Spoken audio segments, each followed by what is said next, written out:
Tonight on 2020 Saturday. Please rise for our jury. A courtroom showdown. Who is your daughter? My daughter is Paige Bergfeld. My daughter will always be Paige Bergfeld. Not was. A father with a murdered daughter who lived a secret double life. She's one more single mom out there trying to figure out a way to make ends meet without her kids suffering. Divorced soccer mom by day, something else by night. Did you give her reasons why you wanted her to quit? Because she could get killed for one. So who did it? Does it make you nervous that we may think you did something? No. It should. There's not a lot of people around, so... Tonight, a 2020 investigation piecing it all together. They're trying to find a needle in a haystack. It was, but we found a lot of needles. We have a major break in the murder of a Colorado mother. The mysterious white truck the night she disappeared. She was extremely scared. 911, where's your emergency? Paige's burned out car. So that dog smelled a dead body in the backseat of this car. Smelled a dead body. And dozens of calls from men who wanted her last night. Yes, this is Buddy. Hey, this is Jim. My name is Bill. With no lack of suspects. I have lied about a lot of things to protect me. Is the right one on trial? Do you think he killed Paige Bergfeld? Now the jury says it knows who killed Paige Bergfeld. Good evening, I'm Elizabeth Vargas. David is away tonight. After 9 years and 2 trials, a verdict has finally been reached in the murder of a Colorado soccer mom of 3 who led a secret double life, a life that became exposed in front of a courtroom. It is a case 2020 has been investigating since the very beginning, and tonight Ryan Smith has the very latest on this long journey to justice. Grand Junction, the largest city on Colorado's western slope, home to these breathtaking mesas and a pleasure center for adventurers. A place where it's easy to get lost and hard to be found. Hi, Mom. I was just wondering when you're gonna leave. Thursday, June 28, 2007, 8-year-old Jess Dixon picks up the phone and calls her mom, Paige Bergfeld. Hey, Mom, you are really, really mean. You said you would be back by 4:30, and you haven't even been back. Jess is worried. It's getting late, and the 34-year-old single mother of 3 hasn't come home. Please, please, please call someone. By Friday morning, even more worry. Paige's father, Frank, can't reach his daughter either. Give me a call on my cell phone. Stat, bye. All of the calls going straight to voicemail. Paige, this is Carol. What's going on? I hope you're all right. Close friend and babysitter Carol Linderholm remembers becoming increasingly concerned. At first I thought, well, she's probably really busy, and then I kept calling her, and there was no response. Hey, it's Carol. Where the heck are you? Linderholm says it was completely out of character for the hands-on mother to abandon her kids. She always created costumes for the kids, and she taught a dance class for little toddlers. Everything was centered around the children. So the kids were really attached to Paige. Oh, very much so. By Saturday, it's a full panic. A family friend walks daughter Jess, the oldest of 3, into the Mesa County Sheriff's Department to file a missing persons report. That afternoon, Frank Bergfeld gets the official word from police. His daughter has vanished. I remember saying, this is a big problem. This is not someone who just wouldn't come home. This is a problem. There's a crime being committed here. Frank says he doesn't waste a minute. He jumps into his car and drives 200 miles from Denver to Grand Junction. Paige's brother Craig says his father is inconsolable. When my dad called me to tell me that Paige was missing, it's the first time I had heard him cry since I was a little kid. Saturday evening, Frank Bergfeld finally arrives in Grand Junction. We searched the house, we searched the property. By about 9:30, they had a bloodhound on the grounds, trying to see whether there was a trail leading away from the house. Then, Sunday night, a disturbing development. 911, where's your emergency? Hi, I'm at the corner of 23 and Logos, and there is a car on fire in the parking lot. Paige's red Ford Focus is discovered on fire in a parking lot 2 miles from her home. Do you see flames or smoke? Yeah, there's a lot of flames. But there's nobody around that I could see. By the time firefighters arrive, they're able to salvage little. The four-door sedan was vandalized. The fire ruled arson. We clearly have a lot of work to do, and we don't know where Paige is at. Cops on the scene noticed something odd. The front seat on the driver's side is pushed all the way back. So they ask one of their own, a woman Paige's height, to try and touch the pedals. When she can't, they realize someone else must have been driving. Plus, there's this, Paige's daily planner. It survives the blaze, almost laminated by the plastic melted over it, keeping it intact. But when police take a closer look, someone has ripped out 4 days of pages. They found the dates 26, 27, 28, 29 had been torn out. That tells me somebody thought those pages were incriminating. Suddenly, the missing persons case is beginning to look more like a kidnapping. This isn't a situation where Paige left on her own volition. Frank Bergfeld goes to the crime scene, and the reality begins to sink in. You know, it occurred to me I hadn't cried in a long time. I've learned how to do that. That's it. The family prays, waits, and worries. But Paige's mom, Susie, never gives up hope. I hope that she's safe. We want her to come home for our children and her family. She wonders who would want to hurt her daughter. The stunning young woman with the long strawberry blonde hair, just 34 years old. She'd enter a room and people turn heads. Tell me about the time you first met. I drove up to her house, knocked on the door, and she opened the door, and I said, "Oh my gosh." I said, "You're so beautiful." And she says, so sweetly, "I haven't been told that in so long." But Linderholm soon learns there's trouble lurking behind Paige's facade. The soccer mom with the model looks is twice divorced. She's struggling emotionally and financially after her second marriage crumbles. Paige had definitely fallen on hard times. Journalist Carol McKinley is following the case for 2020. She's suddenly broke, but she's used to living the high life. Her friends have told us that her ex-husband wasn't helping at all with all those bills. Things happened, they got divorced. She ended up with the house, and that was her home. But this was no ordinary home. At one point, Paige is paying a staggering $6,000 a month for that $1 million home. So Paige starts taking odd jobs to pay her mounting bills. All these crazy jobs. She's selling cooking products for a company called Pampered Chef. She's selling baby slings. She's even teaching children dance classes. And suddenly, her 3 small children have no idea if they'll ever see Mom alive again. As soon as Paige's car is discovered abandoned in that parking lot, the search parties assemble. Hi, are you here to register? Back in 2007, 2020 accompanied Frank and more than 200 volunteers flanked out in fields just south of Grand Junction, looking for any sign of Paige in the scorching Colorado heat. Connie Fluke led those initial searches back in 2007. How many people would be out here? We had anywhere from 150 to 220 a day. Wow, so 150 to 220 people a day walking these mountains and these hills looking Yes. for Paige, anything they could find. Yes. When we come back, Frank Bergfeld expands his search, desperate for any clue that might lead to his daughter's recovery. She's out there somewhere, and I can't protect her. While investigators begin to wonder if Paige's complicated love life with 2 ex-husbands has something to do with her disappearance. Where's your emergency? My husband and I were in a fight. See what happens next.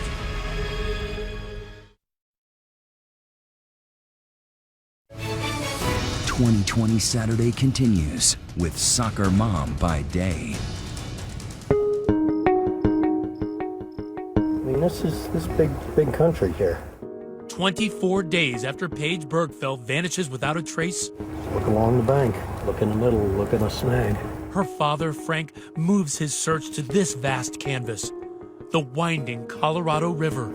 I don't know. I don't know when you give up. I don't know. When do you say she's gone? I don't know. Weeks turn into months as investigators and volunteer searchers paddle through murky waters and trudge through desert scrub brush. But Connie Fluke says there is no sign of Paige. How daunting was this search? This was one of the hardest searches that I personally have been on. Like trying to find a needle in a haystack. It was, but we found a lot of needles. But perhaps the biggest clue came from the unlikeliest of sources. A motorist with a flat tire pulls along the side of this road to fix it and then notices something strange. Paige's checkbook. Investigators soon find Paige's personal checks and business cards, other personal items dropped all along this road.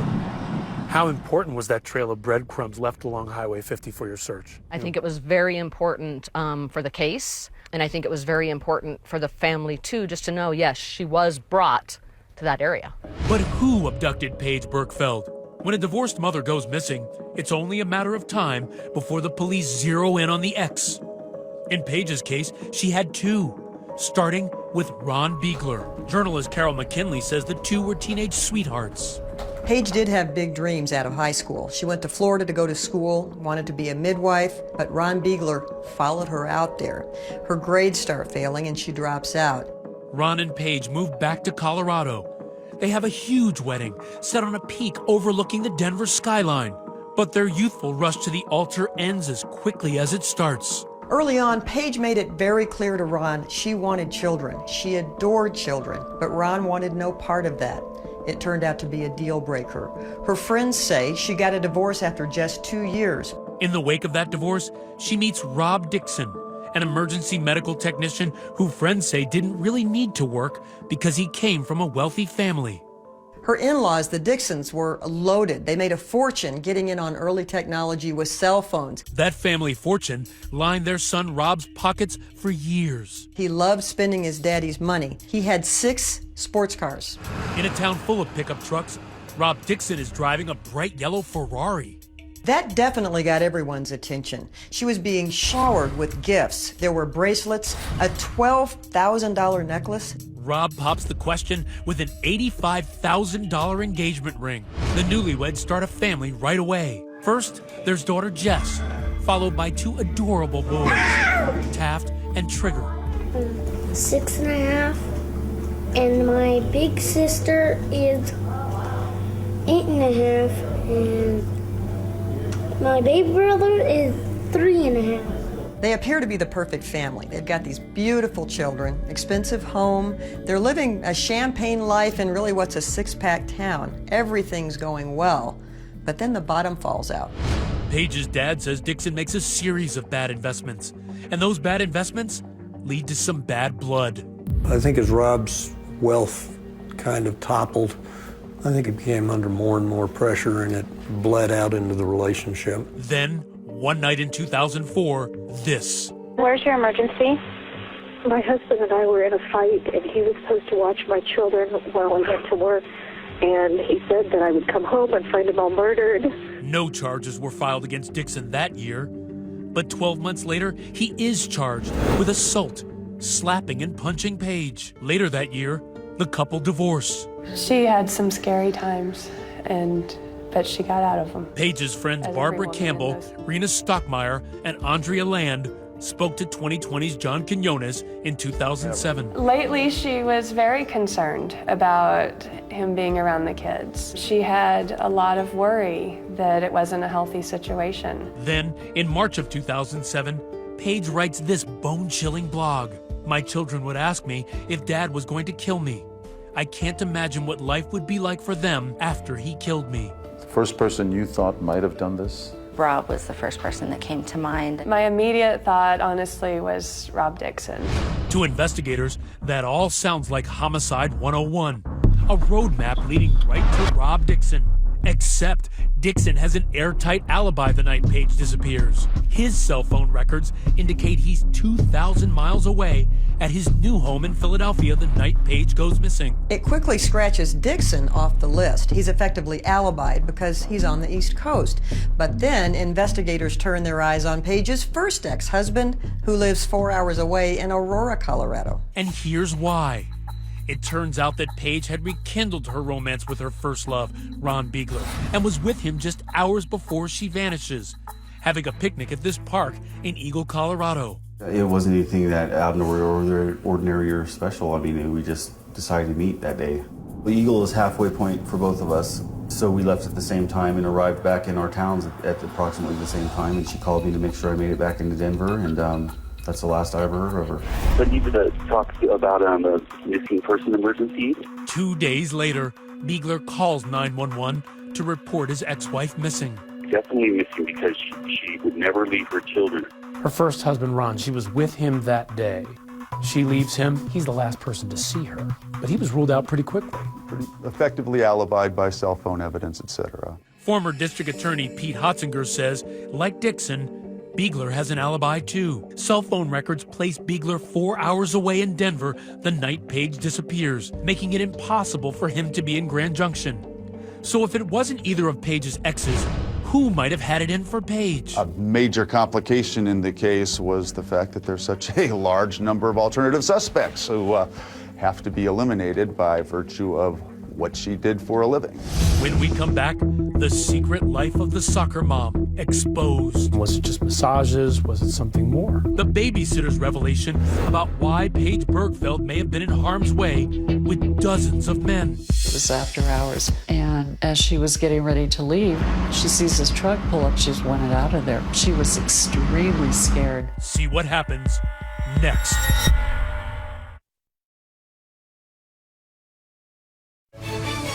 "2020 Saturday" continues with Soccer Mom by day. Nightfall in Grand Junction. As shadows grow long beneath the cliffs of the Western Rockies, secrets have easy hiding places. Friend and part-time babysitter Carol Linderholm recalls the night when 34-year-old Paige Bergfeld had a date with danger. She had a call to meet somebody at her office.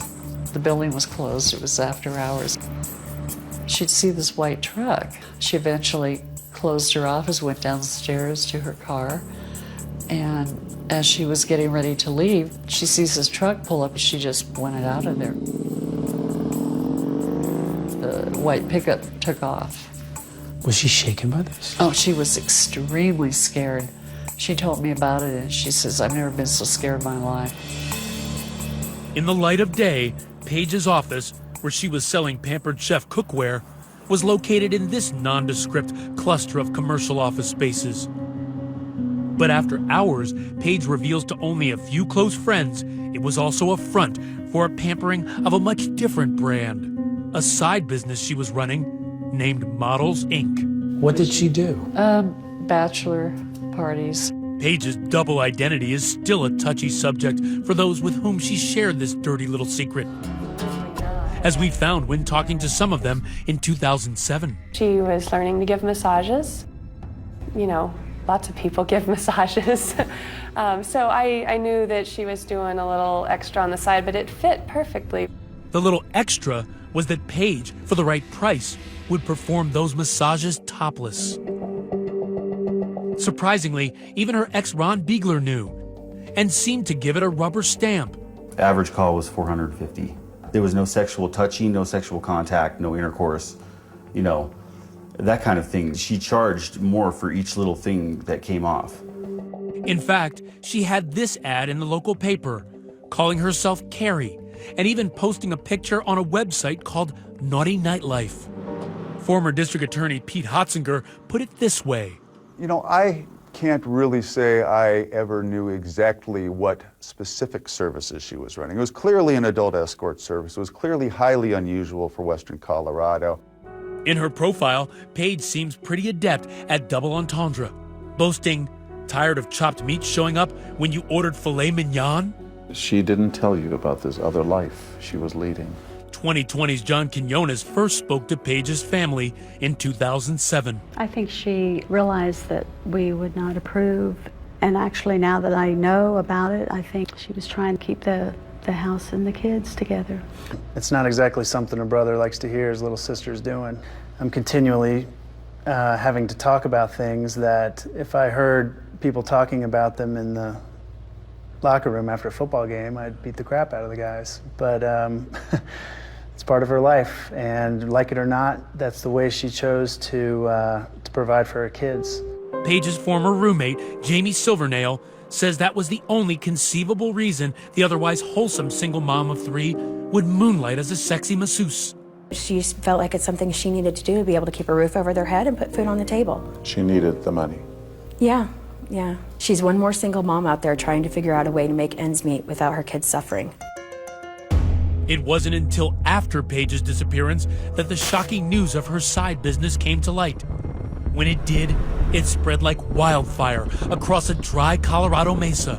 Investigators say she was a mom who led a secret double life, running her own escort service. Paige now had the proverbial scarlet letter on her chest. When it came out that she ran an escort service, it dwindled down to practically nothing. Nobody cared anymore because she was that sort of woman. But investigators care, and they learn the night Paige Bergfeld disappears, she receives dozens of calls from men seeking her services. Yes, this is Buddy. I was wondering if you had any girls available this afternoon. Hey, this is Jim. I'm going to go get me a motel room now. Hello, my name is Bill. Just calling to see if anybody's still available for the night. Major complication in the case was the fact that there's such a large number of alternative suspects.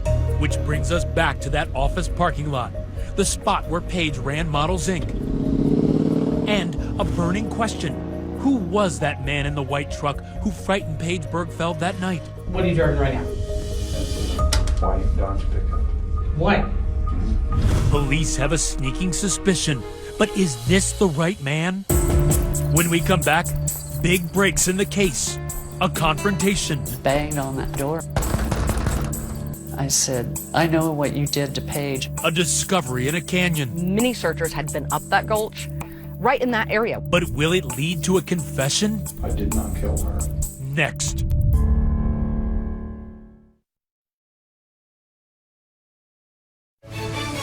"2020 Saturday" continues with Soccer Mom by day.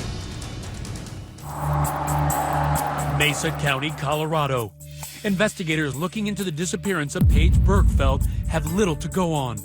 All that's come to light is a burned-out Ford Focus, a monthly planner with missing pages, and the clues strewn like breadcrumbs along a desolate Colorado highway. The Escort missing mom, who called herself Carrie, had dozens of clients. And now, one of them is called in for questioning. You are Mr. Johnson, right? Jones. Jones, gosh, you know what? That's funny, sorry about that, okay.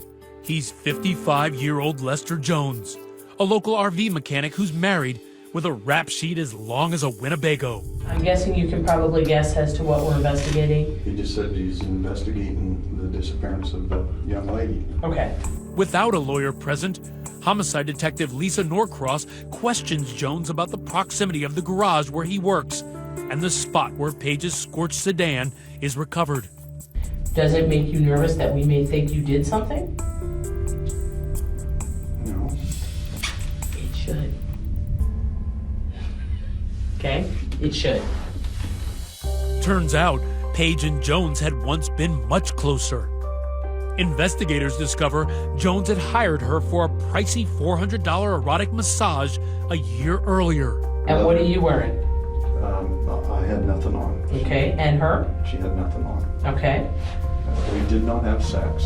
Okay. She tells me up front she doesn't do sex. Okay. But then they find out Jones is one of several men feverishly calling Paige in the days before she disappears. Lester Jones was calling and calling her. Carol Linderholm tells investigators Jones made another appointment with Paige the day before she went missing. This time, Paige is worried that Jones has figured out her true identity. So she sends Carol on the call instead. What's your first impression when you walked in the door? Fear. Really? Yeah. He's a very large, overpowering person. What's the first thing he said to you? I want sex.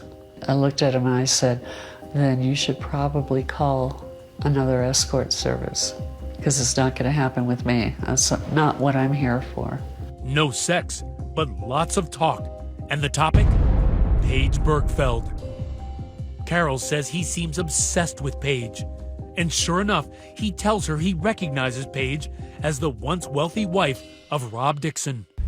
You knew when you saw her the first time that she was Rob Dixon's ex-wife? Yeah, I knew that. Okay. During 2.5 hours of questioning, Jones cooperates fully, letting them take his fingerprints, giving them his DNA, and handing over the keys to his truck. What are you driving right now? It's a white Dodge pickup. White. A white pickup. Could it be the same white pickup that frightened Paige that night outside her office? The no-nonsense detective Norcross puts the screws to the RV mechanic. Do you know where she is? Do you know what happened to her? Now I have to be convinced of that. I can't convince you of it. I don't know what happened to her. I don't. Before she disappeared, Paige had gotten 5 calls from a mystery man calling from a disposable track phone. Jones denies it was him. He tells investigators he doesn't even own a track phone. Did you buy a track phone? No, sir. Never bought a track phone? Never. Cops search his home and scour the mechanic's workspace at the RV shop in Grand Junction. They find Viagra, condoms, a black Victoria's Secret bra, and under his desk, a gasoline can. Now you may think, well, maybe he used the gas can. It's RV repair. Maybe they had a gas can. No. Police questioned the owners and co-workers, and there was no reason for him to have a gas can at his workspace. Do you have a gas can at your workspace? Because I don't. But the most compelling evidence? In the trash, packaging for a disposable track phone, just like the one Jones swears he doesn't own. ABC News chief legal analyst Dan Abrams. Lester Jones is claiming, I didn't have a track phone. I don't know what you're talking about. Not only is there a track phone box found in his office, but there's a video. Investigators track that disposable phone to this Walmart. Security cameras pick up a man that looks a lot like Lester Jones purchasing it. I didn't buy no track phone at Walmart. No, sir. No, sir. The fact that he appears to have lied about it makes it that much more incriminating. Desperate for more direct evidence, detectives fly in trained dogs to search Paige's burned-out car. This is Paige's car. Canine handler Julie Jones shows us how she says they found the scent of death. So that dog smelled a dead body in the backseat of this car? Smelled a dead body in the back of the car. That's correct. A dead body in the back seat. And in the front seat, the one pushed way back, the handler says the smell of a man. Who else did the dog find in this car? He was given the scent of Lester Jones, and he found the scent of Lester Jones in the driver's seat of this vehicle. 6'4", 275-pound Lester Jones. But many questioned the science of dog scent evidence. Problem with the dog.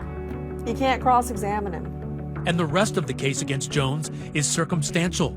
Without Paige's body, former district attorney Pete Hotzinger is reluctant to press charges. We were all sure she was dead. We were sure she was murdered, but I was unwilling to file charges until I actually had a body. The case went cold until an afternoon in March of 2012.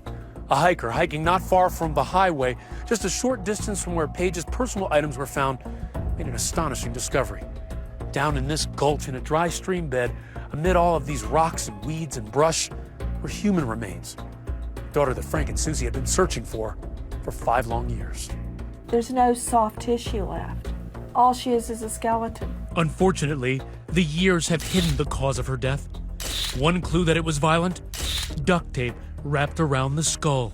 Sheriff's office arrested Lester Jones this morning in connection to Paige Bergfeld's death. When you're talking about a case that's almost a decade old, with a body that wasn't found for about 5 years, you've got immediate challenges as the prosecution. Please be seated. Next, the trial of Lester Jones, the man charged with Paige Bergfeld's murder, and the men defense attorneys say should be. So let me talk to you about a few of the real killers in this case. I have lied about a lot of things to protect me. I would have put her in a wood chipper.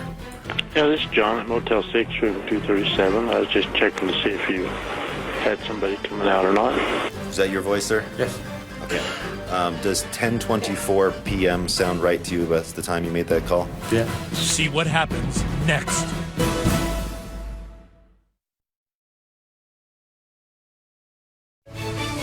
"2020 Saturday" continues with Soccer Mom by day. Getting to the Mesa County Justice Center is easy. Go to Grand Junction, can't miss it. But getting justice for murdered soccer mom Paige Bergfeld, much harder. It has taken nearly a decade. Last summer, her alleged killer was hauled into court. There he is, Lester Jones.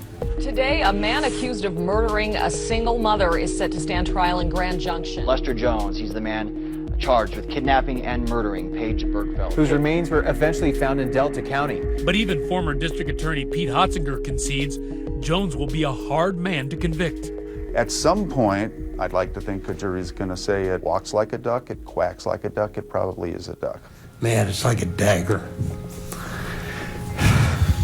For 3 weeks, the witness chair gets a workout. The prosecution calling 80 people to the stand, investigators and experts, dentists and former call girls, hikers and dog handlers. What was your understanding of where he was?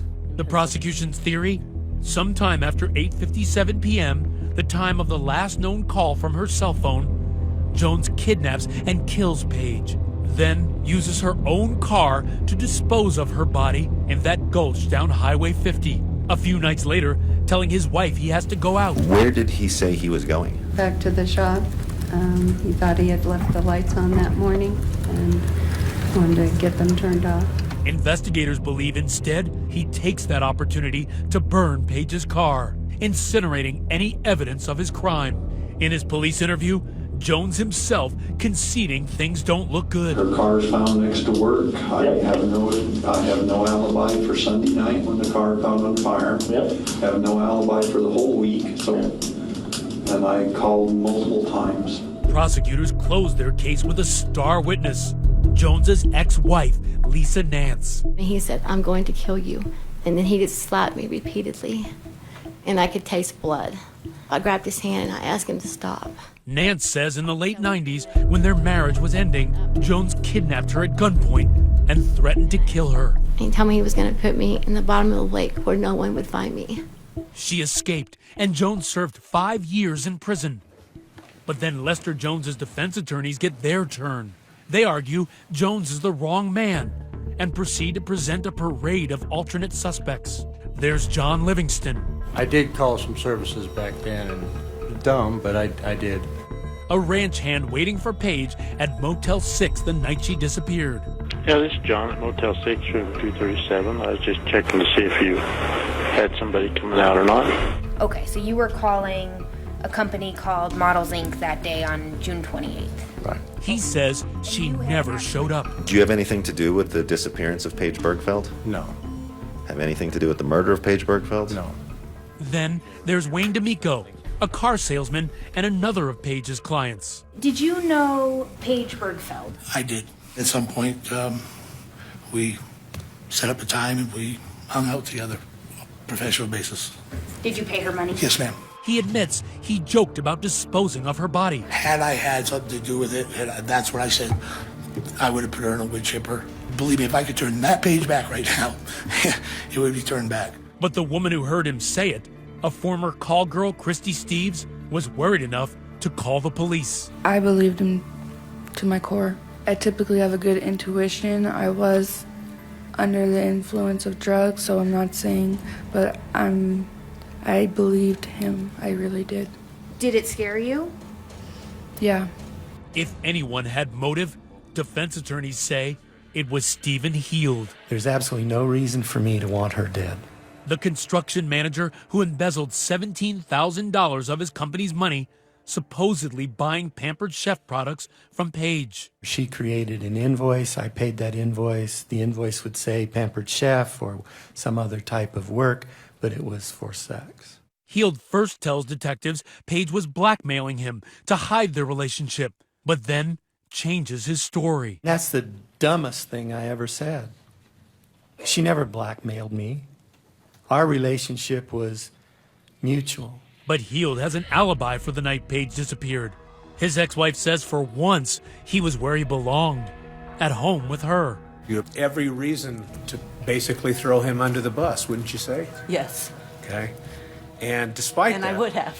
But if anyone might give this jury reasonable doubt, defense attorneys say it is this man, another client, George Coraluzzo, a painter with a colorful past. Theft, burglary, DUI, and kidnapping. Phone records show in the hours before Paige goes missing, Coraluzzo is robo-dialing her, something like 20 times, trying to set up a massage date. It boiled down to Lester Jones or Coraluzzo, and I was the stick in the mud, frankly, saying, yeah, I think we have a case against Lester Jones, but I'm not convinced that we can prove it beyond a reasonable doubt until Coraluzzo has been effectively eliminated. 2 days after Paige disappears, an acquaintance of George Coraluzzo, Megan Williams, says he came to her in a panic, claiming he had to leave town in a hurry because his family had been killed in a car crash, which was a lie. Was he acting like someone who did something very bad and was trying to get away? He was emotional, he was sad, he was frantic. He was just like, you know, I gotta do things, I gotta go, I can't be here. Do you think he killed Paige Bergfeld? I do think he killed Paige Bergfeld, and I have stuck with that since day one. But prosecutors say Coraluzzo was thoroughly investigated and eliminated as the killer. Coraluzzo can't testify because he drowned in a New Jersey river in 2011. Which brings us back to the case against Lester Jones and two final bizarre pieces of the puzzle. Soon after police interrogated him, Jones attempts suicide with an overdose of sleeping pills. Coincidentally, he gets a call from detectives soon after. They're simply trying to arrange the return of his now notorious white pickup. Mr. Jones? Yes, sir. This is Art Smith with the Sheriff's Office. But a groggy Jones makes a bizarre statement. He asked me where I would bury a body. I'm sorry? You asked me where I could bury a body. When did I ask you that? Does that sound like some sort of accidental confession? What will the jury make of it? Please rise for our jury. When we come back, a courtroom stunner. The bombshell dropped in court.